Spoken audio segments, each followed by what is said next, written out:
Со длабока болка и голема тага, денеска беше испратен прерано починатиот диригент и музички педагог Саша Николовски Ѓумар. Комеморативната седница се одржа во Македонската опера и балет, каде беа присутни неговите колеги, пријатели, соработници и верни поддржувачи. Од Факултетот за музичка уметност велат дека Ѓумар зазема значајно место во македонската музичка историја, помеѓу музичките великани, и неговата загуба ќе биде ненадоместлива. Кога слушнавме веста за неговото прерано, ненадејно починување, верувам сите почувствувавме огромна конкретна загуба, конкретна празнина, која меѓутоа истовремено преполна со содржина, со траги, сеќавање и безброј детали, наплив на емоции, неверување, немочност и горчевност. Диригентот и музички педагог Саша Николовски Ѓумар е роден во Битола во 1966 година.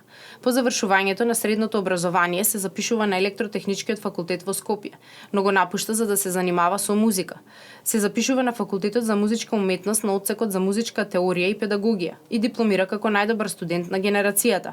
За време на овие студии се запишува и на одсекот композиција и диригирање, каде дипломира со највисоки почести. Од 1993 година Саша Николовски е музички директор на летниот музички камп на музичката младина на Македонија и е шеф диригент на младинскиот камерен оркестар. Посмртните останки на диригентот беа изложени во капелата на градските гробишта Бутел, а погребот се одржа еден час подоцна.